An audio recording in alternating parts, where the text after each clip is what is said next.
Hello বন্ধুরা, Indian coin Hunter Bangla চ্যানেলে আপনাদের সকলকে স্বাগত। আমরা আজকে কথা বলবো ব্রিটিশ ইন্ডিয়ার একটি কয়েনের বিষয়ে, যেটি হচ্ছে বন্ধুরা জর্জ 6 2 আনা। বেশি পিতল এবং কপার নিকেল দু ধরনেরই ইস্যু করা হয়েছিল। তার মধ্যে একটি রেয়ার ভ্যারাইটি নিয়ে কথা বলবো বন্ধুরা। আর এই কয়েনটির দাম কিন্তু খুব ভালো দাম হয় বন্ধুরা। চলুন বন্ধুরা বেশি দেরি না করে মেন টপিকে চলে যাই। বন্ধুরা দেখছেন এই একটি 2 আনার কয়েন রয়েছে, লেখা রয়েছে জর্জ 6 কিং এম্পিরর। এখানে VI লেখা রয়েছে। VI বলতে রোমান অক্ষরে কিন্তু V মানে 5, I মানে 1, তার মানে হয়ে গেল 6।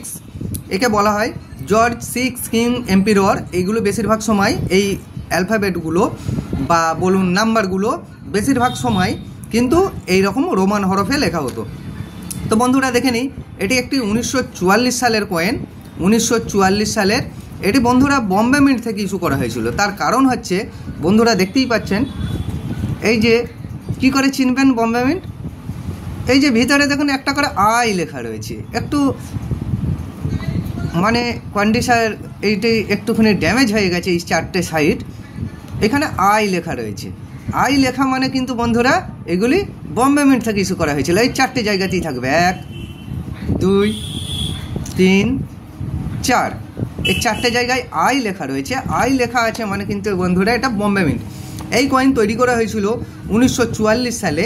2-3টে ভ্যারাইটি দিয়ে তৈরি করা হয়েছিল। 1944 সালের বম্বে মিন্ট থেকে ইস্যু করা হয়েছিল, 1944 সালে লাহোর মিন্ট থেকে ইস্যু করা হয়েছিল, আর 1944 সালে কলকাতা মিন্ট থেকেও ইস্যু করা হয়েছিল। এর মধ্যে মেন কমন কয়েন হচ্ছে 1944 সালের বম্বে মিন্টের কয়েন, যেটি বন্ধুরা এই ভিতরটাতে দেখালাম যেখানে আই লেখাটি থাকে। এটা হলো কমন কয়েন। কিন্তু বন্ধুরা যদি ওই আইয়ের জায়গায় কোনো সময় দেখেন এল লেখা থাকে, এল মানে কিন্তু বন্ধুরা ওটা লাহোর মিন্ট থেকে ইস্যু করা হয়েছিল।